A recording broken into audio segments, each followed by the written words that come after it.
सादर नमन परम प्यारे राम, परम पूज्य गुरुजन, परम दिव्य आत्माएं और आप सबके मंगल आशीष लिए परमेश्वर कारण कृपा करके अपने श्री चरणों में लेकर आए। हम उनका बारंबार धन्यवाद, अनंत अनंत अनंत बार धन्यवाद, अनंत बार धन्यवाद। मन के रूपांतरण में परमेश्वर अपने श्री चरणों में लेके आते हैं, उनका बारंबार धन्यवाद।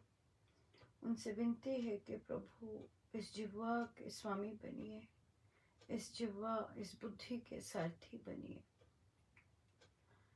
किंतु एक और विनती है प्रभु, जब इस जिह्वा के स्वामी आप बने तो ये मीठी निकले, ये ऐसे शब्द बोले जिससे आरोग्यता प्रदान हो, जिससे दूसरों के दिलों को ठंडक मिले। कृपा कीजिए परमेश्वर, दया कीजिए।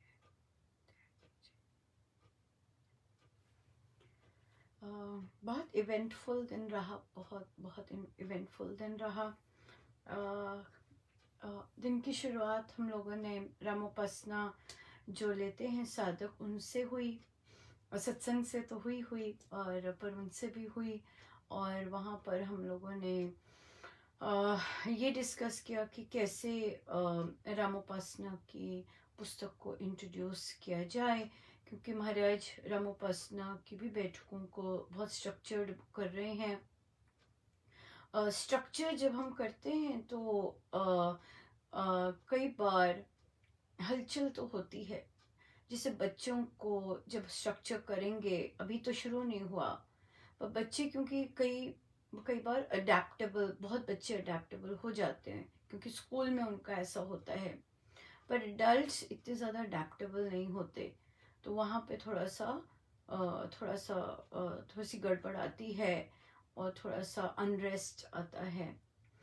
बहुत दया हुई महाराज की, बड़ी कृपा हुई महाराज की कि वे जो ऐसे ये सब दे रहे हैं सुझाव, तो मैं हमेशा पहले तो यहाँ लेके आती हूँ, आपके सबके श्री चरणों में रखती हूँ, और फिर हम लोग इकट्ठे मिलते हैं, फिर उनको बताया जाता है और पूछा जाता है हमेशा कि ये सुझाव आया है, कैसा रहेगा, कोई बताइए ठीक रहेगा कि नहीं ठीक रहेगा। तो जब साधकगण वहाँ स्वीकृति देते हैं तब आगे बढ़ती हूँ, ऐसे ही रहता है। पर फिर भी साधकगणों के मन में बड़े काइंड हैं, कहते हैं हम आपको इस तरह जब आप आता है सुझाव तो आप ना नहीं कर सकते। कईयों के मन में आता है कि ये क्या इस तरह से आया, मुझे उस समय तो नहीं बताया पर आज पता लगा। तो उन्होंने कहा, उस समय नहीं बोले क्योंकि उस समय जब अगर किसी ने स्वीकृति दे दी और पढ़ी पुस्तक और उन्होंने कहा नहीं ये तो होनी चाहिए, बिल्कुल लगनी चाहिए, तो एक साधिका जी बोले, कहते अनुपमा उस समय तो मैंने कहा अब ये क्या नया शुरू हो गया। पर तो कहते चलो अब आया है तो हम करवा देते हैं, क्योंकि ग्रंथ ही चल रहा था, क्योंकि उनके समय में ये नहीं था। तो अब ये आया, तो अब जब उन्होंने शुरू किया तो वो तो पहले ही कोट पर उन्होंने कहा कि पहला ही शब्द स्वामी जी महाराज का आया, अनन्य भक्ति। और जब हमारी चर्चा हुई तो कोई और साधिका ने कोई रिस्पांस दिया होगा, तो उन्होंने कहा ये तो बहुत आवश्यक है। मैं ऐसे ही सोच रही थी कि ये हम क्यों कर रहे हैं, पर ये तो बहुत आवश्यक है। बिल्कुल सही है कि देखिए, अगर गुरुजन के सिग्नेचर्स हैं इस पर, और अगर गुरुजन को लग रहा है कि ये इंट्रोड्यूस की जाए, तो डेफिनेटली इसका मतलब है कि कहीं ना कहीं हमारा मेजर लैकिंग सिस्टम है ही विश्वास है लैक।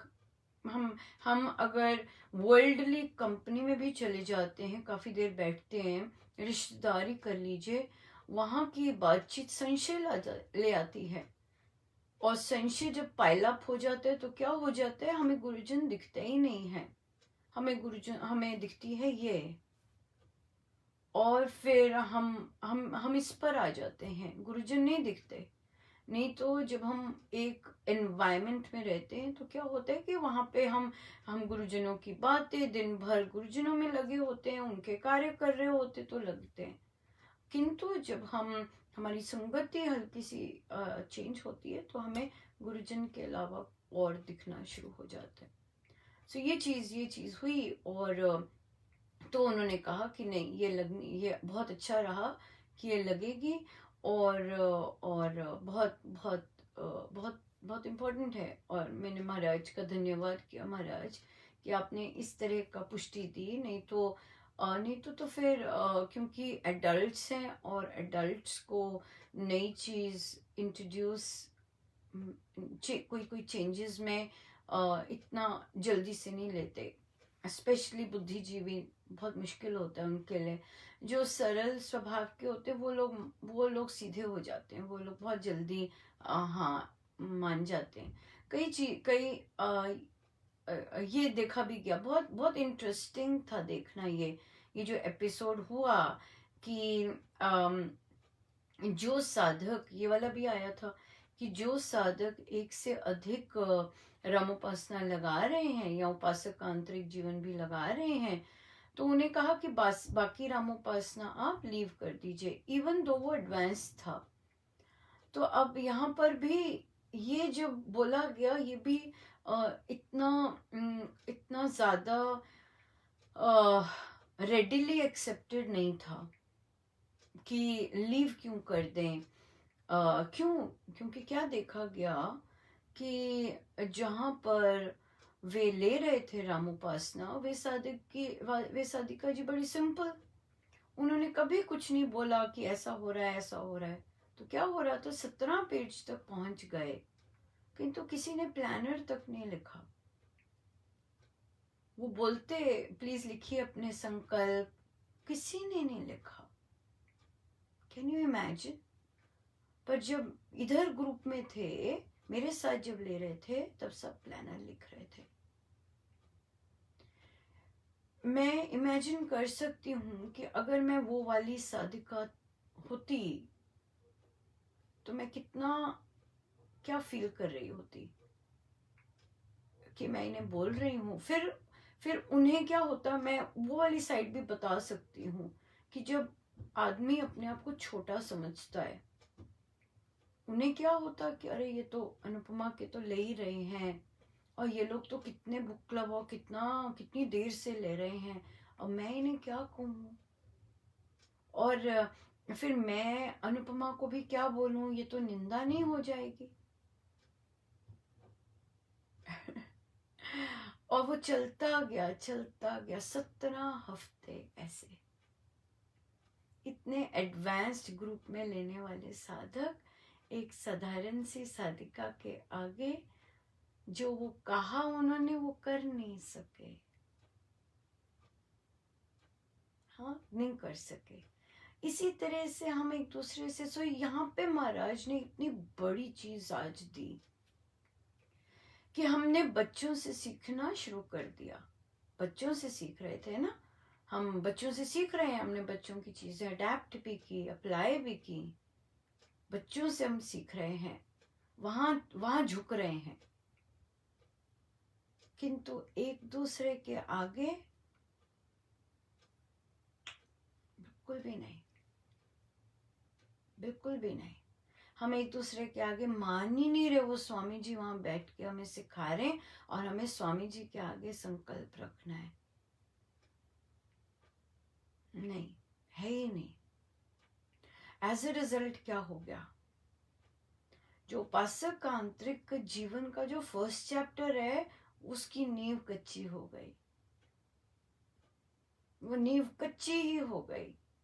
क्योंकि जब उन्हें बोला कि बाकी सारे ग्रुप छोड़ दो, तो स्वीकार ही नहीं हुआ सहर्ष कि ये तो महाराज कह रहे हैं उधर जाने को, क्या पता क्या प्रसाद देना महाराज ने, बट जा ही नहीं पाए। एक ग्रुप में सहर्ष चले गए, पर नाराजगी तो थी टोटल, हाँ। किंतु एक ग्रुप में तो राम राम तक नहीं लिख पाई, ड्यूटीज लिखी, सबकी ड्यूटीज लिखी, अभी भी बहुत नाराज हैं सब। पर ये देखिए इसका क्या मतलब, इसका ये मतलब कि हम एक छोटी सी ट्रांजिशन में भी हम हम स्वामी जी के पास ही जा रहे हैं और स्वामी जी का और गहरा हमें लेके जा रहे हैं, तो हम एक दूसरे से नहीं सीख पाए। बहुत डिफिकल्ट है। कोई सीधी सी महिला सामने बैठ गई, सीधी सी बातें कर रही है, और अब हम वहाँ क्या बोलने लग गए, अरे मैंने तो बहुत पुस्तकें पढ़ी हैं, मैंने तो ये भी सुनती हूँ वो भी सुनती हूँ, और ये सब बताना शुरू कर दिया। हम तो झुके ही नहीं, हमें तो झुकना ही नहीं आता। हम किसके आगे झुक रहे हैं, अब ये देखते हैं। वो जो हर समय यहाँ आता है इसलिए, वो जो हर समय यहाँ आता है इस उसके आगे, उसके आगे संकल्प भी आ रहे हैं, उसके आगे सब कुछ आ रहा है, पर जो सबके आगे नहीं आता, पर हो सकता है अपने रियल लाइफ में बड़ा दच्चित है, हो सकता है रियल लाइफ में बड़ी ट्रांसफॉर्मेशन आई है जो शायद हम में नहीं आई। वहां लेके गए महाराज, चलो देखें, जो झुकेगा वही ग्रहण करेगा। ग्रहण तो नहीं कर सकते ऐसे।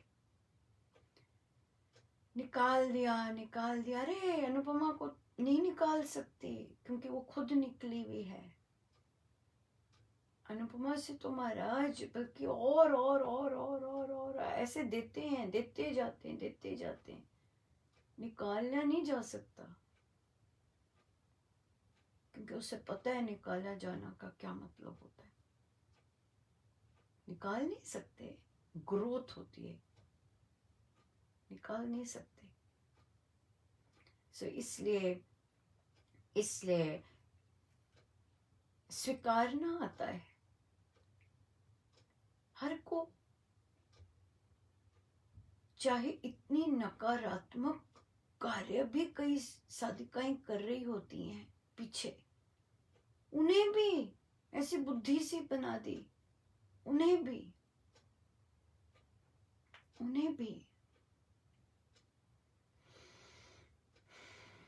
इसलिए चाहे मुझे भी कोई पसंद नहीं करता, फिर भी उन्हें स्वीकारना आता है, उन्हें भी स्वीकारना आता है। आ जाओ, क्योंकि आप स्वामी जी के हो, हम सब ने इकट्ठे बढ़ना है। पर महाराज ने आज याद दिलाया, तो महिलाओं में डील कर रही है। महिलाओं की दो चीजें बहुत जबरदस्त, एक उनकी जो भूख होती है वो पुरुषों से डबल होती है, और जो कामनाएं होती हैं, कामुकता होती है, 8 गुना होती है, 8 गुना होती है। तो तू ये इससे डील कर रही है,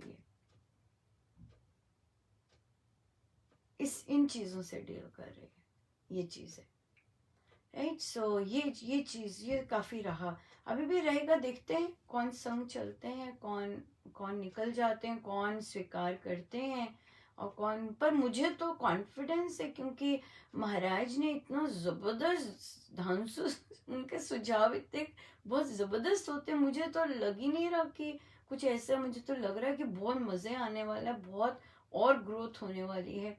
बट हाँ, सबकी नज़र और सबका वो अलग होता है डेफिनेटली। पर ये भी एक इंटरेस्टिंग लर्निंग थी, फिर और लर्निंग हुई कि जब साधकों ने बहुत अच्छा कर दिया, लीव कर दिया ग्रुप, कोई भी ऐसा नहीं है जो वापस है, मुझे नहीं पता, भी मैंने सारे चेक नहीं किए। तो फिर क्या हुआ कि हम यहाँ पर हम लोग रखते हैं कि पीछे रामोपासना में पीछे सत्संग है, ये पीछे नहीं बातें करनी, पर कई साधक लगे हुए हैं पीछे बात करने। तो क्या हुआ कि अब फोन कॉल करनी शुरू कर दी, क्या हुआ, क्यों लीव कर दिए, क्या हुआ, क्यों लीव कर दिए, क्या हो रहा है। तो यहाँ पे भी आया कि जो हो रहा है उसे हमने सहर्ष स्वीकार नहीं किया, और नहीं कर रहे हैं, हमारा फोकस दूसरा हो रहा है कि क्या हो रहा है। So these habits die hard, right? These habits die hard. सो इसके साथ एक और डेवलपमेंट हुई। जो ग्रामीण क्षेत्र में हमारा सत्संग आरंभ हुआ, वहाँ पर वहाँ पर बच्चे अधिक हैं आते, और छोटे छोटे बच्चे हैं। तो छोटे छोटे बच्चे हैं, तो छोटे बच्चे अभी पढ़ नहीं सकते श्री अमृतवाणी। और फिर वो पूछते हैं, या फिर उनको नहीं आता बैठना सिंपल, कि सत्संग में कैसे बैठते हैं। तो फिर महाराज ने बड़ी कृपा की, और इतना सुंदर सुझाव झोली में डाला कि जो साधिका जी उन बच्चों को लाते हैं, और इतनी दूर से आते होंगे, और सारा ऑटो करके ये सब करके आते हैं, उनके बुक क्लब के ही बच्चे हैं। तो वे वहीं उन्हीं के स्थान पे, क्योंकि उनके घर के आसपास है, उन्हीं के स्थान पर रह के पहले श्री अमृतवाणी जी में बैठना सीखें। तो उन साधिका जी की अब ड्यूटी लगी है कि वे अपने स्थान पर श्री अमृतवाणी जी करें, उसी टाइम पर, सेम टाइम पर, और ताकि तरंगे वही हो, हम उस ग्रामीण क्षेत्र में तरंगे उसी समय बहुत स्ट्रांग हो। और बच्चे जब श्री अमृतवाणी जी कर रहे हैं, चाहे वे करें चाहे और बच्चे कंडक्ट करें, तो बच्चे, जो छोटे बच्चे पढ़ नहीं सकते, वे ग्रंथ हाथ में नहीं लेने। छोटे बच्चे जो पढ़ नहीं सकते श्री अमृतवाणी जी, उनके हाथ में ग्रंथ नहीं देते।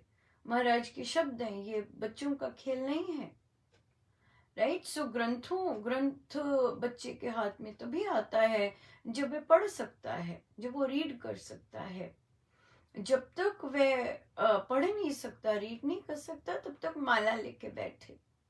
माला बच्चे के लिए इजी है, या काउंटर लेके बैठे और अपना जाप करे। काउंटर अच्छा रहेगा बच्चे के लिए, क्यों? क्योंकि वो गिनती देख रहा है और अपना राम राम जप रहा है, कितनी बार हो गया, बड़ा इंटरेस्टिंग है। और उसको होगा कि मैं ज्यादा बार भी गिनती करूं, वो भी बहुत अच्छा रहेगा। छोटे बच्चे हैं ना, तो छोटे बच्चों को काउंटर, अभी महाराज ने निकाला, काउंटर दे दीजिए और वो बैठें और भजन करें, और नहीं। क्योंकि बुक क्लब तो लेते हैं बच्चे, ज्ञान तो मिल ही रहा है उन्हें। भजन करें। भजन से क्या होगा, बच्चों की ड्यूटीज लगती है, अलग अलग बच्चों की ड्यूटीज लगेगी, और उनमें बहुत ही उत्साह जागेगा भजन करने का। जो एडल्ट्स हैं, या जो बच्चे मेच्योर हो गए हुए, और वे दूसरे सत्संग में जाएं। उसी क्षेत्र में 2 सत्संग हो गए। एक सत्संग जो कि मेन रहेगा, चाहे ग्रंथों के लिए चाहे बाकी चीजों के लिए, वो चीज सेलिब्रेशन, महाराज कहते हैं सेलिब्रेशंस जब होंगे तो सब इकट्ठे हों, तब पता भी चलेगा कि उन बच्चों को अब बैठना आया कि नहीं आया, है ना। और फिर जब सेलिब्रेशन होगी तो सब इकट्ठे होके सेलिब्रेट करेंगे, और छोटे बच्चे भी फिर जाएंगे, और उनके लिए बहुत एक्साइटमेंट रहेगी कि हम वहां जाके सत्संग में बैठेंगे। अब हम बैठेंगे, और फिर देखा जाएगा कि वे कैसे उन्होंने शिक्षा ग्रहण की, और कैसे उन्हें बैठना आया। तो ये अब महाराज ने सेवा दी है साधिका जी को, जो कि बच्चों को सत्संग में बैठना सिखाएंगे। अब उन्हें भी आया है, वे भी नए थे, तो उन्हें भी आया है कैसे सत्संग में बैठते हैं। सत्संग में जब बैठे होते हैं तो किसी को छूते नहीं हैं, हिला के बताना क्या है, उधर हो जा, ऐसे से नहीं करते। मुझे याद है एक बार हरिद्वार साधना सत्संग में हम लोग, जब अभी महाराज श्री नहीं आए थे और सब लोग बैठे थे, और यूजुअली सबकी आंखें मतलब अपनी आंखें बंद थी, मुझे बाकियों का तो पता नहीं।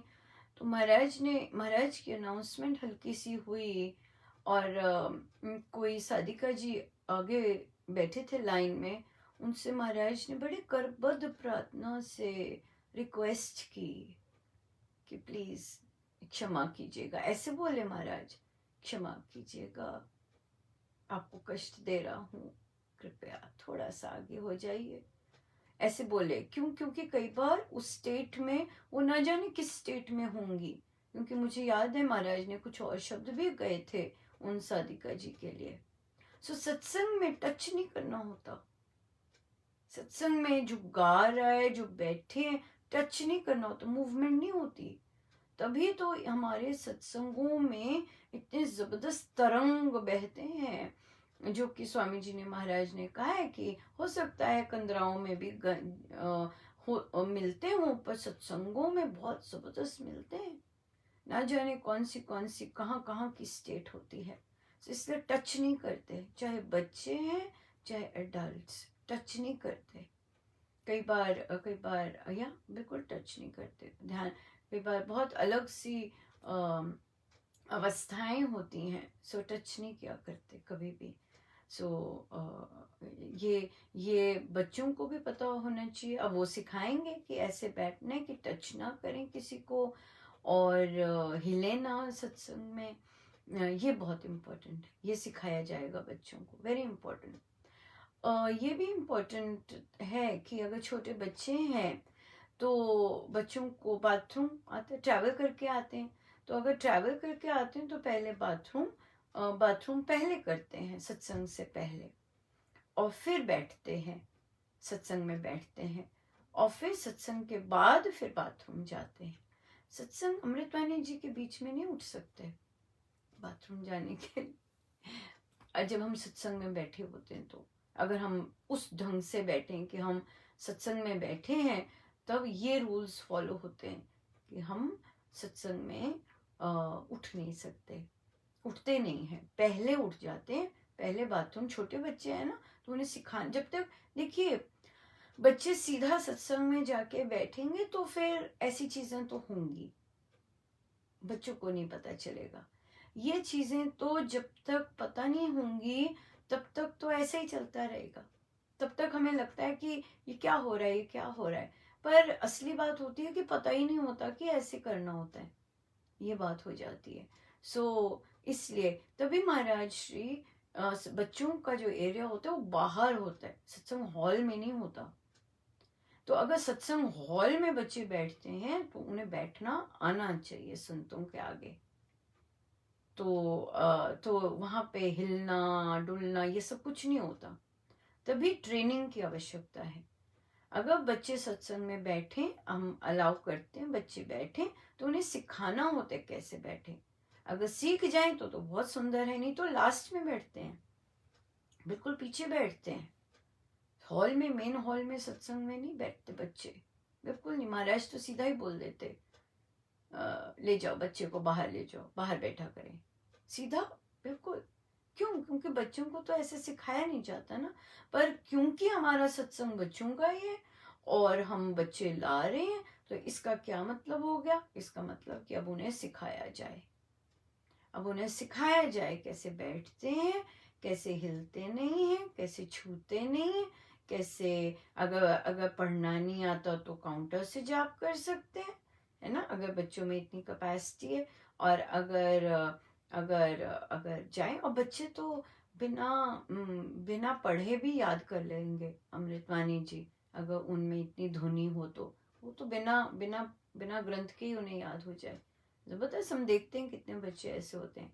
सो ये होता है, ऐसे होता है। सो महाराज ने देखिए झोले में कितना सकारात्मक सुझाव दिया कि बच्चों को सिखाया जाए। छोटे बच्चे अगर सत्संग में हम लाते हैं तो उन्हें सिखाया जाए कैसे बैठते हैं, उनके हाथ में दे दीजिए। कोई माला पसंद करता है माला दे दीजिए, काउंटर पसंद करता है काउंटर दे दीजिए, और वे आराम से बैठे, आराम से बैठे, हिले नहीं, हिलना नहीं है, है ना, हिलना नहीं है। अपना जाप जाप करते रहें जब तक से अमृतवाणी जी चलते हैं, और फिर जिसकी बारी आए वो आगे बैठे और उसकी ड्यूटी लगे।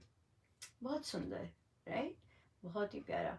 सो ये सब जो महिलाएं हैं जो रामोपासना में आई हैं और जो कंडक्ट कर रही हैं, बुक क्लब्स कंडक्ट कर रही हैं या रामोपासना भी कर रही हैं, दिखने में बेशक साधारण है, वो बहुत जबरदस्त महिलाएं हैं।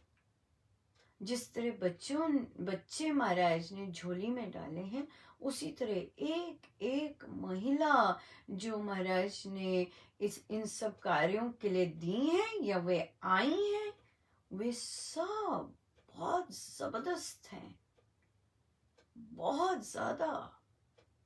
कोई साधारण महिलाएं नहीं है ये, बहुत ज्यादा जबरदस्त है। हाँ, स्वयं को नहीं पहचानते, या फिर कोई ना कोई तो एक एक चीज से अड़ा ही हुआ है ना। कोई मोह से ग्रस्त है, कोई किसी और चीज से ग्रस्त है, ये तो लगा ही है। तभी तो हम इम्प्रूव कर रहे हैं अपने आप को। पर एक से एक बढ़कर, पर अब हमें आना, अब हमारा असली पड़ाव क्या है?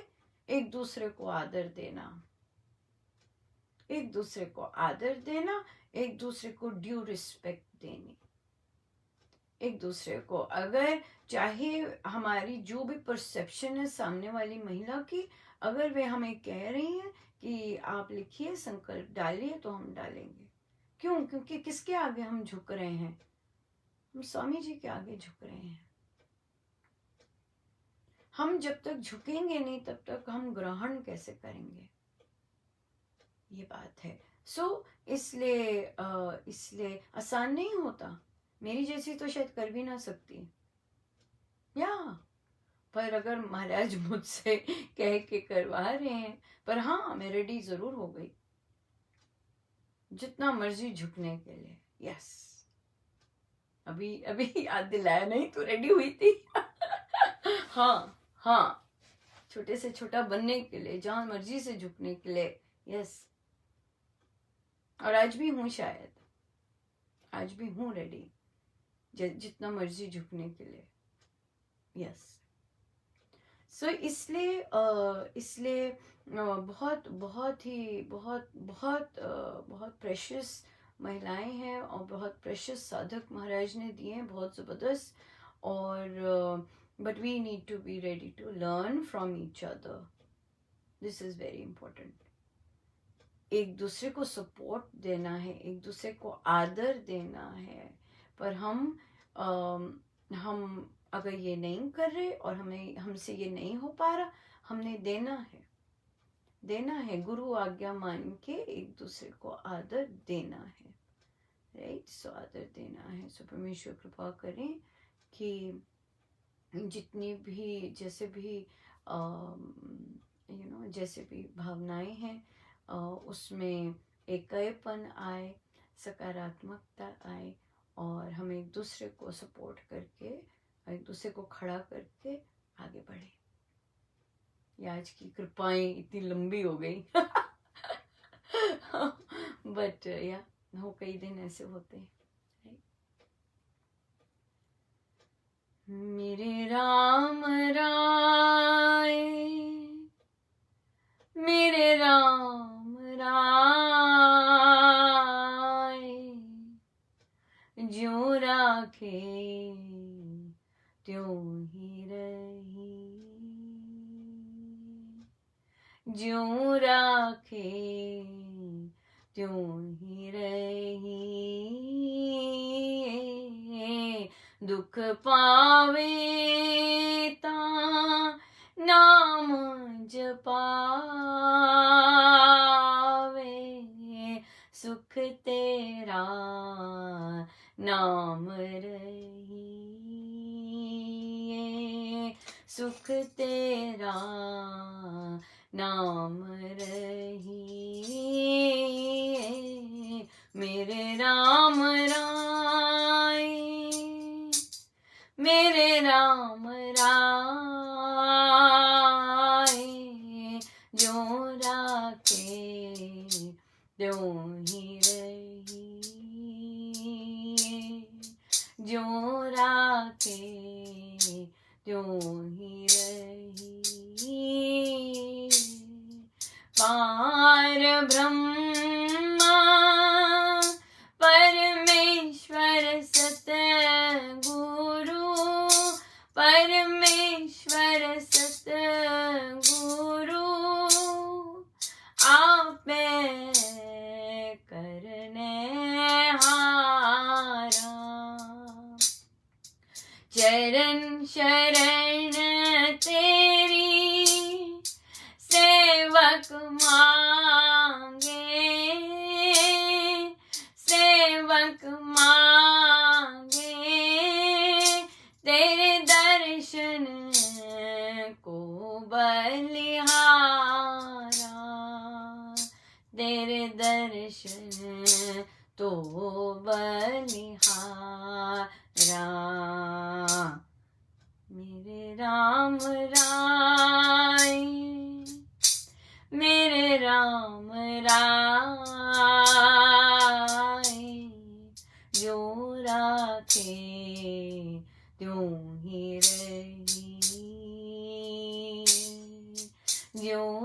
राखे त्यों ही रही। सुख दुख गर जगत तेरी सेवा, जुगत तेरी सेवा, जिस तो आपे कराए। कहाँ वैकुंठ जह कीर्तन तेरा, जह कीर्तन तेरा,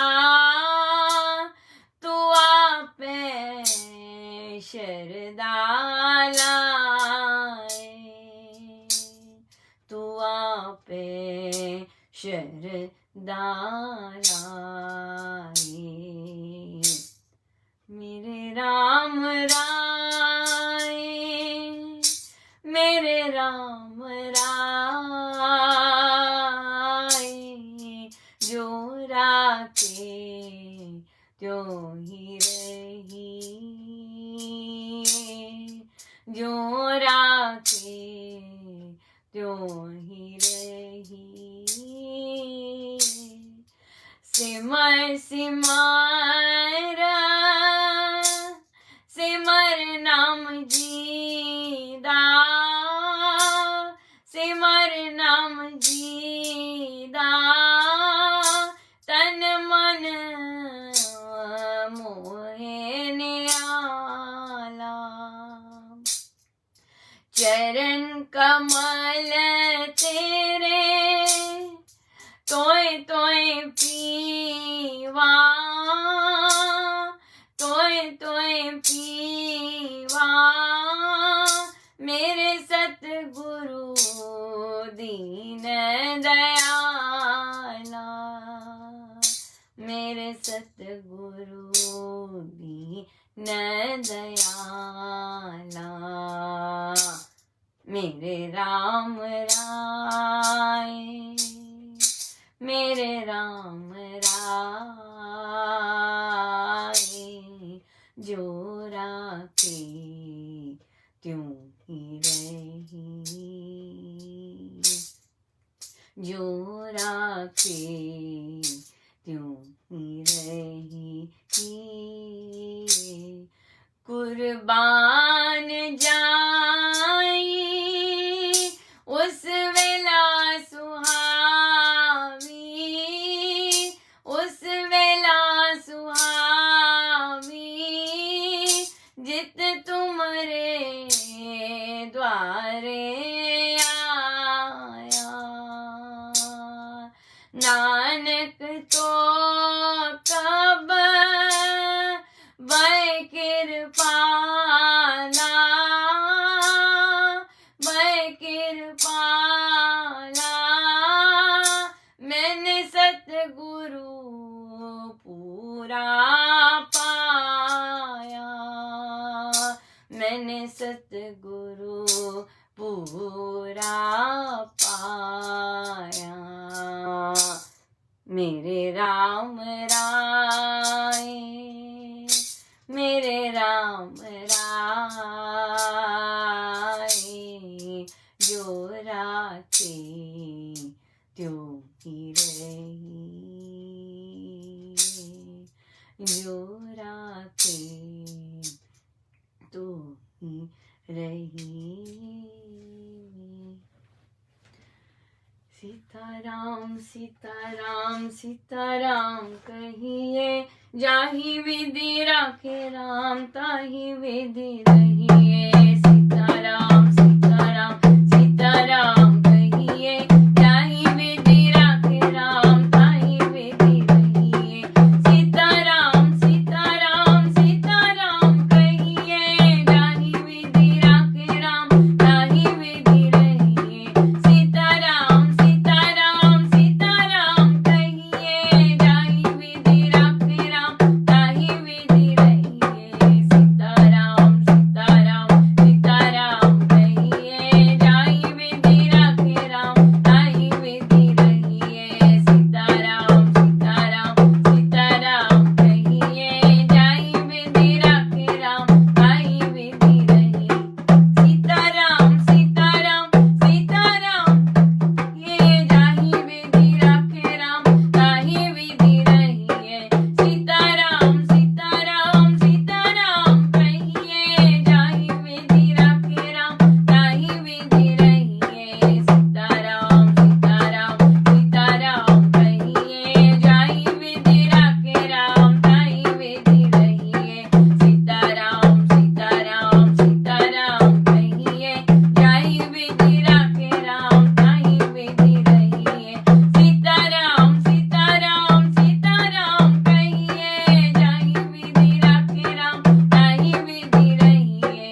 सही, चलिए हम कथा प्रकाश जी पर, और हमारा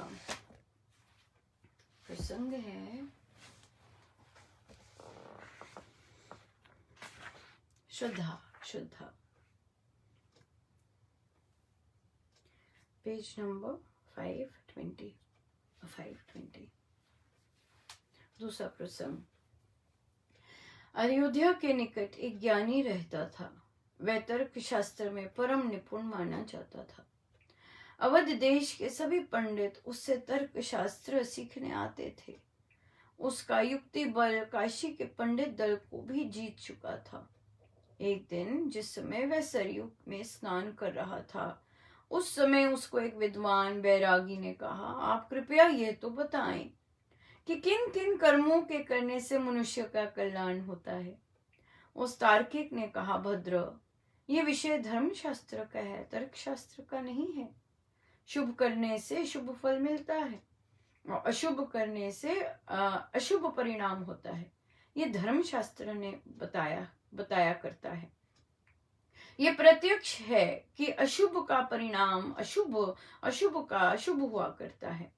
परलोक संबंधी कर्म फलों के वर्णन में आप्त मनुष्य के वचन और धर्म ग्रंथ के वाक्य प्रमाण माने जाते हैं। तर्क तो अनुमान में होता है, और वह भी तब जब वस्तु ज्ञान में संशय हो। जैसे दूर स्थान पर गाय खड़ी हो तो उसको देखकर भ्रांतिवश कोई कहे कि ना जाने वह गाय है अथवा गधी। आप्त जनों के वचनों पर और धर्म ग्रंथ के वाक्यों पर विश्वास करना श्रद्धा है। तर्क का काम तो संशय में निर्णय करना है। जिस जन को अपनी माता की ममता में, प्रीति में तथा उसके सतीत्व में श्रद्धा है, वे व्यर्थ में तर्क करके अपनी मातृमान में किरकिरापन क्यों उत्पन्न करे। जिसको अपनी पत्नी के प्यार और पाति व्रत धर्म में पूर्ण विश्वास है, वे संशय करके व्यर्थ में क्लेश क्यों उठाए। बहुत सुंदर, बहुत ही सुंदर, बहुत सुंदर। बहुत बहुत धन्यवाद प्रभु, बहुत बहुत धन्यवाद। कितनी सुंदर बात कही है कि जब हमें पूर्ण विश्वास होता है जहां, वहां संशय क्यों करें, संशय क्यों आए। अगर संशय आता है इसका मतलब हम कच्चे हैं।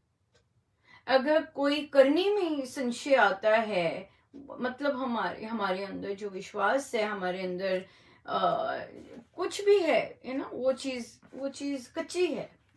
किंतु जब हम सहज स्वीकार करते हैं, विश्वास है, परमेश्वर पर विश्वास है। इंसानों पर तो कैसे कहें ना, विश्वास मुश्किल हो जाता है। क्यों? क्योंकि इंसानों पर कोई कुछ बोलेगा तो उससे संशय आ जाता है। जब अपने गुरु पर विश्वास हो और गुरु को के आगे समर्पित हो, तो फिर चाहे सामने कोई मर्जी रूप आ जाए तो हम उसमें संशय नहीं करते। हमें आएगा नहीं संशय, हम हर को विश्वास करेंगे। चाहे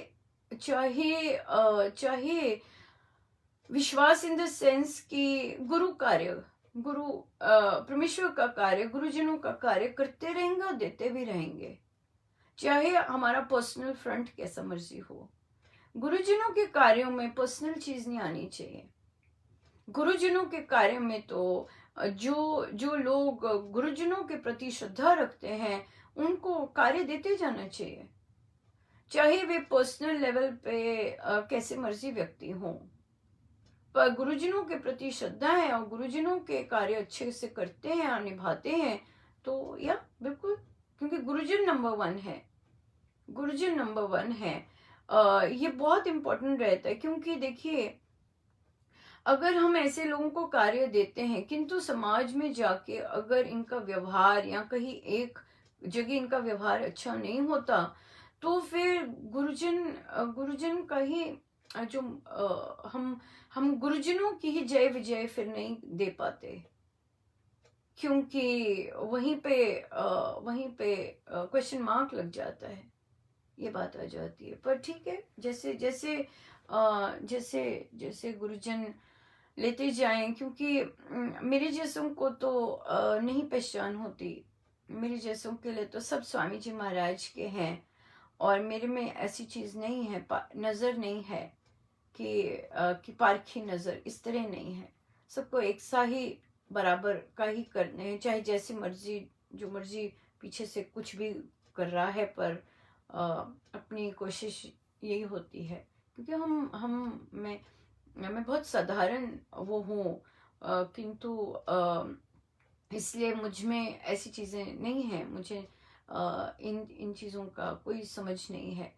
सो एक ही गुरुजनों के वाक्यों पर ही चलते जाते हैं, बस वही वही आता है, और नहीं कुछ आता। संसार नहीं आता निभाना, तभी बहुत बार शायद संसारिक जो कार्य होते हैं सत्संग वगैरह से रिलेटेड, उसमें बार बार गिरती भी हूँ, और शायद तभी लोगों की नाराज़गी का पात्र भी बनती हूँ, क्योंकि मुझे शायद संसार प्रसन्न करना नहीं आता।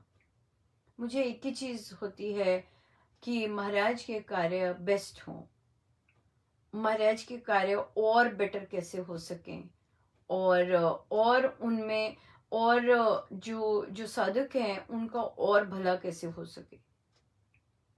ये बहुत पिन पॉइंटेडनेस है, तो ऐसे ही चलता है, और नहीं कुछ सोचा जाता, और संसार नहीं आता निभाना, टोटली नहीं आता, बिल्कुल नहीं आता। सो उसके लिए तो बहुत महाराज जी दया करें, क्योंकि मुझे तो नहीं आता, और फिर उसके लिए बल चाहिए होता है, क्योंकि संसार तो खुश नहीं होता, और पर मैंने कभी खुश किया भी नहीं संसार को, मुझे तो उस संसार को खुश करना भी नहीं है, मैं यहाँ आई भी नहीं, कभी भी नहीं किया संसार को खुश। एक ही को खुश, एक ही रीझ है, बस वही रीझ है, दैट्स इट, और का कोई और नहीं, और एक ही रीच है बस। हाँ, महाराज तो बहुत वो होते हैं कि आपके कारण किसी को कष्ट ना हो, पर मैं तो दाता हूँ कष्ट देने की। मैं तो बहुत कष्ट देती हूँ। सो वो सब महाराज के श्री चरणों में, कि महाराज जी किसी तरह बचा लेंगे मुझे और कृपा करेंगे, नहीं तो मेरे से तो बड़े लोगों को कष्ट होता है। सो इसलिए वहाँ तो मैं अपने गुरु को ही, हर चीज़ में वे ही आ गए हैं, पर क्योंकि मेरे कारण बहुत लोगों को कष्ट होता है, सो मैं महाराज को ही विनती कर सकती हूँ, महाराज आप ही कुछ करिए। मुझे तो नहीं कुछ, मुझे तो बस एक ही आता है, राम रसिया रे जाऊं रे माई, राम रसिया रे जाऊं। सो आइए प्रश्नों पे चलते हैं, और हमारा पहला प्रश्न आया कि मैंने सामान भी तैयार रखा हुआ है कि ये रामोपासना में क्या है, पुस्तक जो है उसमें क्या है, और संडे की बैठक हुई ना, तो उसमें ये हुआ, और ये प्लानर क्या है, तो मैंने पास में ही रखा हुआ है। ये है रामोपासना की पुस्तक, जो कि स्वामी जी महाराज श्री के ग्रंथ उपासक के आंतरिक जीवन पर आधारित है, और इस पुस्तक में केवल फर्स्ट चैप्टर लिया गया है स्वामी जी महाराज जी के ग्रंथ का, और उसमें जो साधक गणों के प्रश्न हैं जो आते रहे हैं साल भर रामोपासना की बैठकों में, वो लिए गए हैं, और फिर वहां से ये पुस्तक विश्वास की नींव डालती है। विश्वास की अगर कमी है तो विश्वास की नींव ये डालेगी। यही प्रार्थना है एक्चुअली में, कि जो भी ये पढ़े या जो भी इसका अध्ययन करे, उसमें विश्वास में सुदृढ़ता आए, बहुत जबरदस्त विश्वास आए, और नियमितता, नियम बने, नियम फॉलो करना आए। साधक, कौन से साधक ने कहा है उस साधक का नियम फॉलो करना नहीं, स्वामी जी ने जो कहा है स्वामी जी का नियम फॉलो करना है, ये इम्पोर्टेंट है। सो साधक का नहीं, और तो इसलिए ये पुस्तक इसमें हम आरंभ कर रहे हैं। मन का रूपांतरण, ये टॉक का नाम भी मन का रूपांतरण है, पुस्तक में भी है रामोपासना, परमेश्वर की आराधना, राम की उपासना करके मन का रूपांतरण। क्या मतलब कि परमेश्वर के नाम जब की आराधना करने से, उपासना करने से किस तरह का मन का रूपांतरण हम चाह रहे हैं। मन का रूपांतरण, हम जानते हैं कि मन पल प्रतिपल बदलता रहता है, राइट। और उसके बाद उसे जिस दिशा में ले जाए वो जा भी सकता है। यह मन का स्वभाव है, ये मन की नेचर है। इसे जहां ले जाएं तो वहां। तो अब रूपांतरण कर रहे हैं, तो किस तरह का रूपांतरण हम चाह रहे हैं, किस तरह का रूपांतरण हम करना चाह रहे हैं, ये क्या है, क्यों ये तो साधकों ने जो मुझे आंसर मिले वो कहते हैं कि बेटर हो जाए, अच्छा हो जाए। मैंने कहा कैसा अच्छा? नहीं, अच्छे विचार लेने में लगे। हो सकता है एक के लिए वो विचार अच्छे हैं, दूसरे के लिए वो विचार अच्छे नहीं है। क्या कहें, क्या है स्टैंडर्ड? स्टैंडर्ड है आत्मा। जैसे हम हैं ट्रू सेल्फ, वैसे हम हो जाएं। यह है मन का रूपांतरण। ये जो टाइटल आप देखते हैं, ट्रांसफॉर्मिंग माइंड्स या मन का रूपांतरण, ये जो रूपांतरण है, ये कैसा रूपांतरण है कि जो हम हैं असली में, हम वैसे हो जाएं, राइट। जैसे हम हैं हम वैसे हो जाएं। ये यात्रा चल रही है अपने मन को सिधाने की, कि जैसे मैं रियल सेंस में हूं, आत्मस्वरूप में, वैसा मेरा मन हो जाए, एक हो जाए। ये है मन का रूपांतरण, राइट। सो ये हम कर रहे हैं। और इसमें कौन से राम को पूजा जाता है, किस राम की आराधना हो रही है, इसकी चर्चा भी आरंभ में तो करेंगे डेफिनेटली, ताकि आगे जब बढ़ें तो हमारा कॉन्सेप्ट क्लियर हो कि कौन से राम की चर्चा की जा रही है। ऐसी यात्रा शुरू होगी। तो ये है ये पुस्तक, जो कि अब हम उपासक के आंतरिक जीवन के साथ मैंने दो ग्रुप्स में शुरू कर दी है, जो मेरे पास महाराज ने नए दिए थे, और बाकियों में भी आरंभ हो जाएगी। प्लानर, ये है प्लानर, राइट। ये स्पेसिफिकली डिजाइंड है। ये हम जनरल पब्लिक को दें तब भी ठीक रहेगा, बहुत अच्छा रहेगा, रह भी सकते। क्यों? क्योंकि इसके अंदर कोट्स देख रहे हैं, हर पेज पर कोट है महाराज का। तो ये प्लानर किस लिए? ये प्लानर है संकल्प लेने के लिए। हाँ, संकल्प लेने के लिए। एक देखिए ये ब्लैंक है, और यहाँ पर खाने बने हुए समय है, और आप जो भी कार्य करना चाहते हैं। तो ये बॉक्सेस इस बार स्पेशली बनाए हैं, ताकि जब हमारा टास्क पूरा हो जाए तो यहाँ पे हम चेक मार्क मार सकें, हो गया हो गया हो गया। इसको हम कॉलम्स भी बना सकते हैं कि मंडे ट्यूसडे करके, कि हमने टाइम लिखा और टास्क लिखा, और यहाँ पे कंटिन्यू करना है तो कॉलम्स भी बन सकते हैं। बहुत क्रिएटिव हो सकते हैं। बच्चों को कहे जैसे मर्जी आप क्रिएटिव होइए। ये प्लानर है। तो हम इसमें संकल्प लिखते हैं, और जो हम रामोपासना की बैठकों में लेते हैं, संकल्प बेस्ड है ये, प्रोमिसेस बेस्ड है, व्रत बेस्ड है, कि मैंने व्रत लिया है। और स्वामी जी महाराज कहते हैं मैंने अगर व्रत लिया तो निभाओ, अब निभाना है उस व्रत को।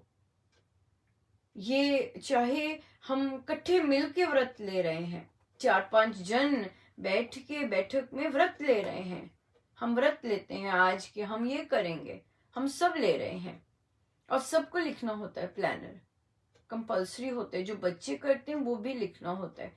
क्योंकि इस प्लानर में लिखने का क्या मतलब है कि हम महाराज के आगे फिर अर्पित करते हैं कि महाराज ये मैंने व्रत लिया आपके आगे। हर रामोपासना के सत्संग में स्वामी जी बैठते हैं, और अगर हम स्वामी जी पधारते हैं, और अगर हमें कहा जाता है लिखिए और डालिए आगे, स्वामी जी के आगे अर्पण कीजिए, और अगर हम नहीं डालते हैं तो हमने क्या किया? हमने तो सिर्फ अपने सदगुरु महाराज की अवज्ञा की, बस, और तो कुछ नहीं किया, बस, दैट्स इट। जब हम व्रत नहीं निभाते और बिल्कुल पीछे कर देते हैं, और तो फिर हम क्या करते हैं? हमने अपने स्वामी जी महाराज की अवज्ञा कर दी। ये करते हैं हम, बस। सो इसलिए यहाँ पर तभी हम अपने आप को झुका रहे हैं, अपने आप को छोटा बना रहे हैं, ताकि ग्रहणशील बन सके। जो जितना छोटा होगा वो उतना ग्रहण करेगा, उतना परमेश्वर से पाएगा। पर अगर हम हम रेडी नहीं है झुकने के लिए। क्यों? क्योंकि सामने वाला बड़ा सीधा है, इसे क्या पता। तो फिर वहीं हम लुढ़केंगे, वहीं हम ठुड खाएंगे, और वहीं महाराज फिर पधारेंगे। और पधारते सो ये है रामोपासना और प्लानर। और इसका प्रश्न आया था कि बताइएगा ये आप क्या बातें कर रहे हैं और ये क्या चीज़ है। सो ये है ये चीज़। दूसरा प्रश्न आया, हमारे पास समय थोड़ा है पर ले लेते हैं क्योंकि बहुत सुंदर है।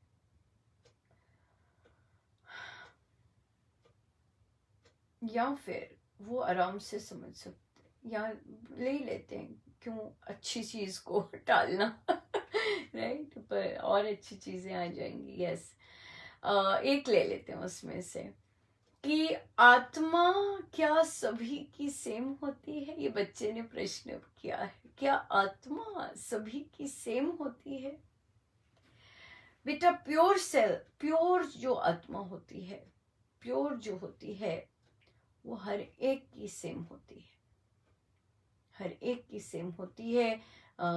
तभी आप ये आपको कैलेंडर्स बहुत इंजॉय करेंगे कैलेंडर्स। और कैलेंडर्स में आत्मा और परमात्मा का दिया हुआ है और आत्मा के प्रेम की बातें की हैं कैलेंडर्स में।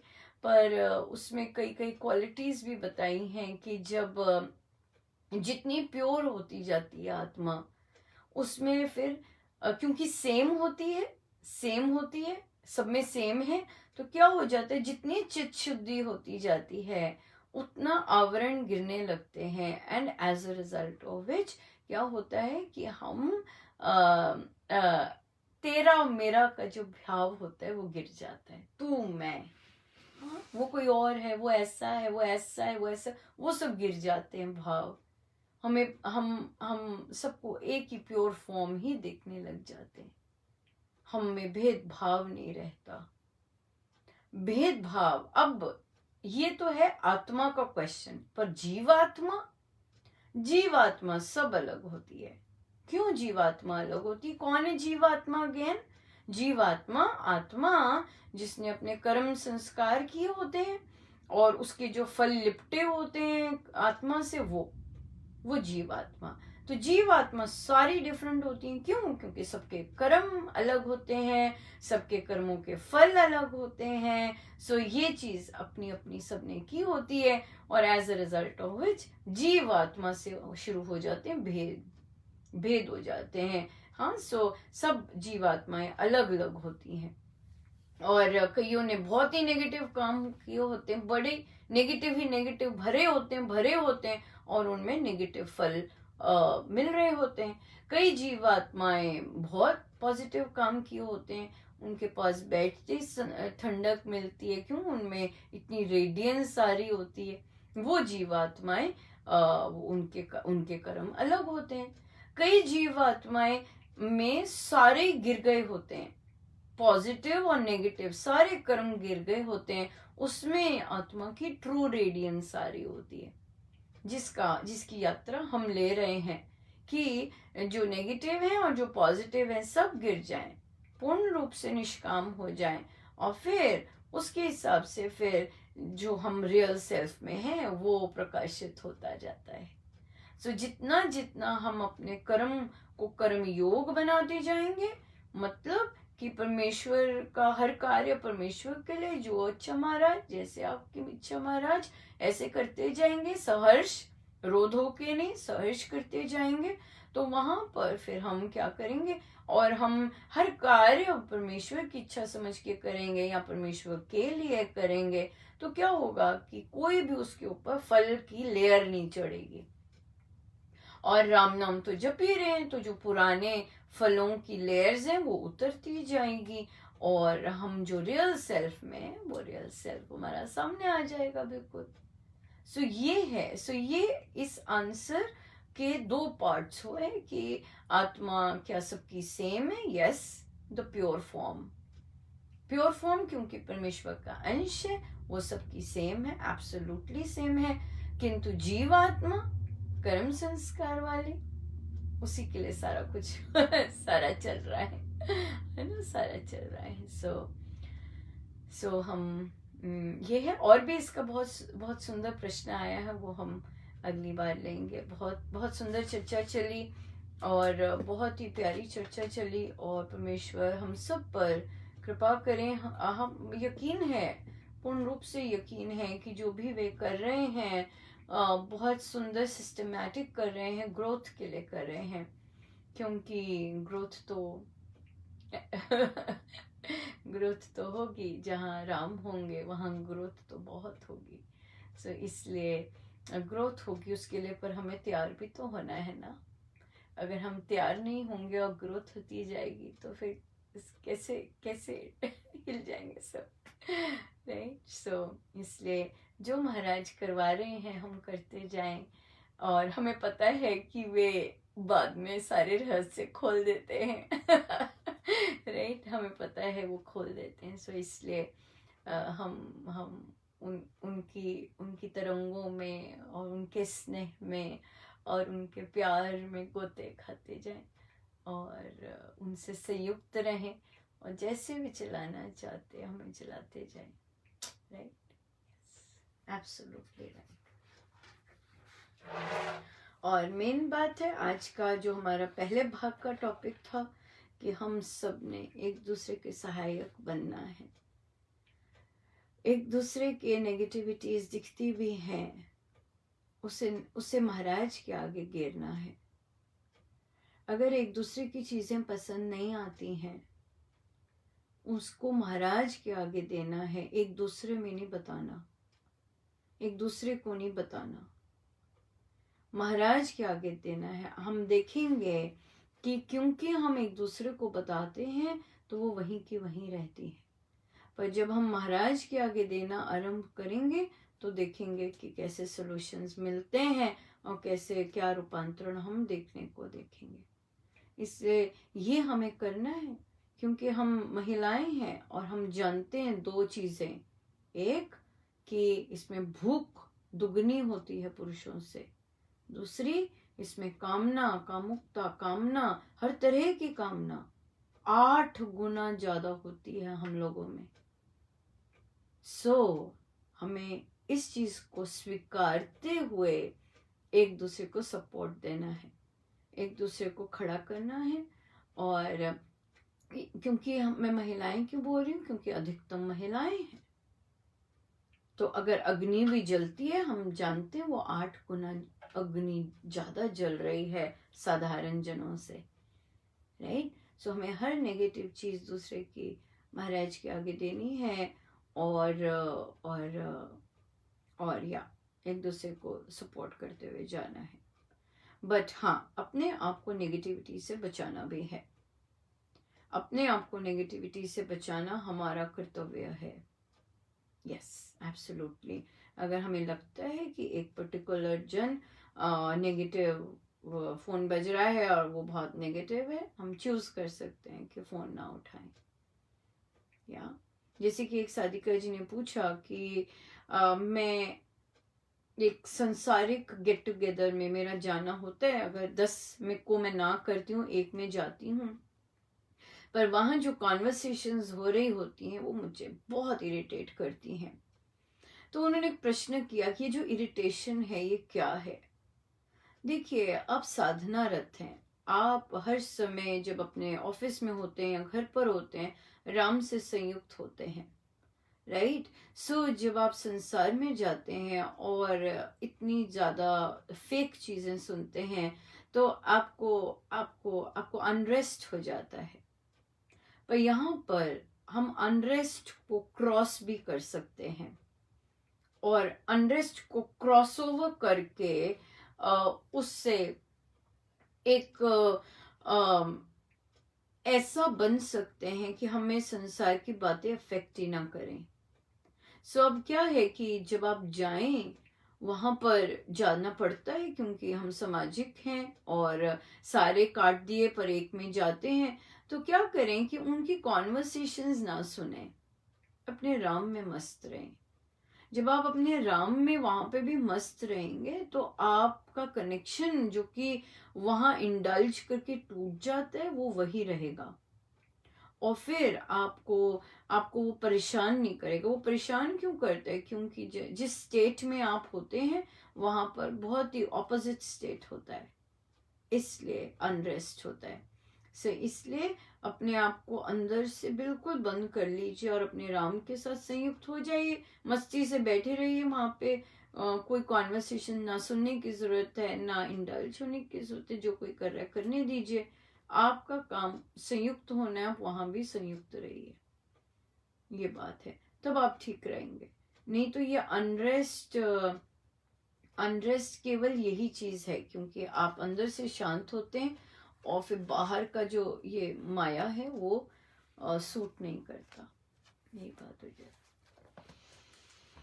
तू जाने मेरे राम तेरिया, तू जाने, तू जाने मेरे राम तेरिया, तू जाने, तू जाने मेरे राम तेरिया, तू जाने, तू जाने मेरे राम तेरिया, तू जाने, तू जाने मेरे राम तेरिया, तू जाने, तू जाने मेरे राम तेरिया, तू जाने, तू जाने मेरे राम तेरिया, तू जाने, तू जाने मेरे राम तेरिया, तू जाने, तू जाने मेरे राम तेरिया, तू जाने, तू जाने मेरे राम तेरिया, तू जाने, तू जाने मेरे राम तेरिया, तू जाने, तू जाने मेरे राम तेरिया, तू जाने, तू जाने मेरे राम तेरिया, तू जाने, तू जाने मेरे राम तेरिया, तू जाने।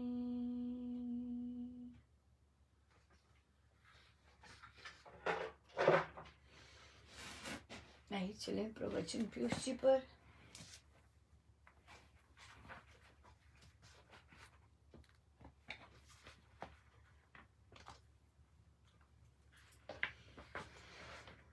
पृष्ठ 490 43rd प्रसंग।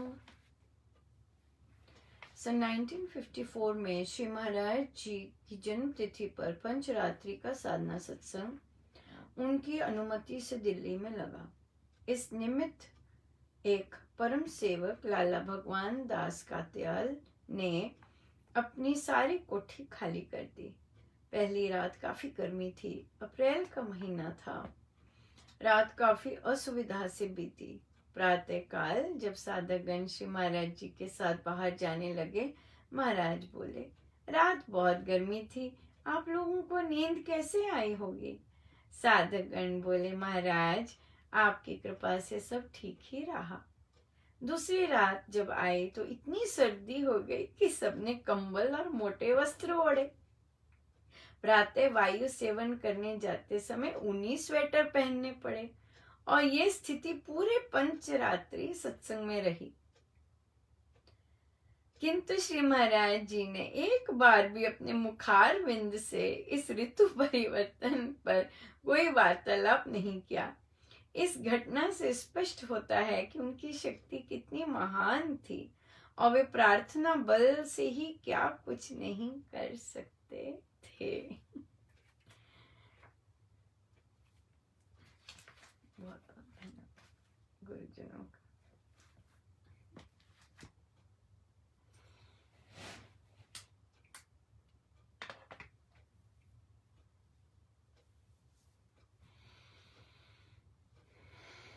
आइए हम सीधे होकर बैठे।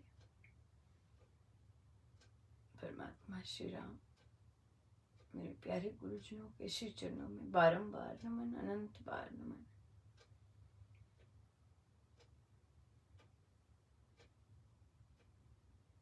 हे प्रभु, हम पर कृपा कीजिए कि हम गुरुजनों को सदा सदा पहले रखें। हर कार्य में पहले, हर निर्णय में पहले, हर संबंध में पहले उनकी शिक्षाओं को पहले रखें। हम ये सदा हर निर्णय में हम ये देखें कि मेरा निर्णय संसारी है या एक भक्त का।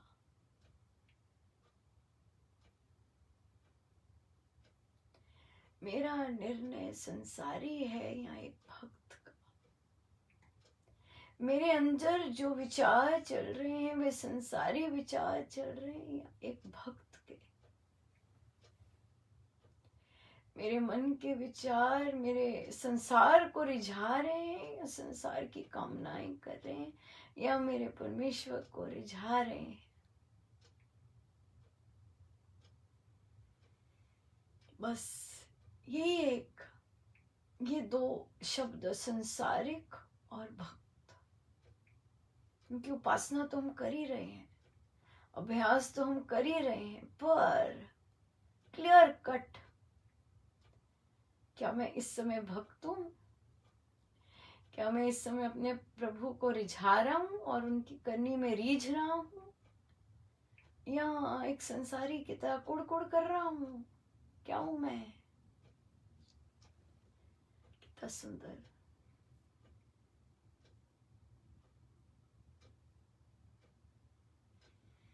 क्या चाहते हैं हम? एक संसारी की तरह कुड़ करें या एक भक्त की तरह मस्त हो जाए?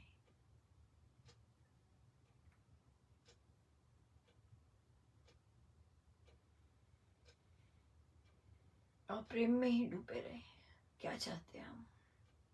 जो भी चाहते हैं, बस ये दो शब्द काफी हैं हर टाइप के निर्णय लेने के लिए, हर टाइप के डिसीजन लेने के लिए। संसार को रिझाना है, संसार या भक्त।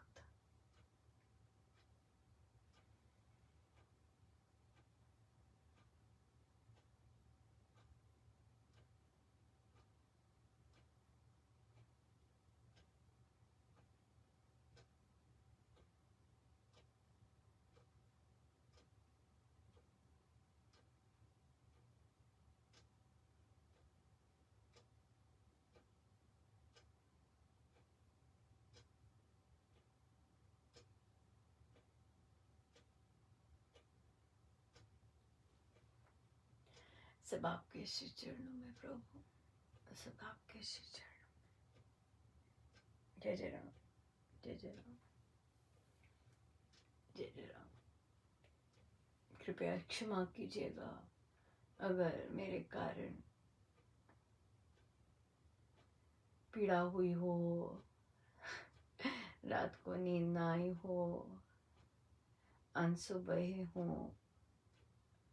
परमेश्वर सभी को अपने प्यार से भर दे। सब पर कृपा करें। जिनको भी अनुपमा के कारण कष्ट हो, परमेश्वर उन सबको अपने और निकट कर दें। जय जय।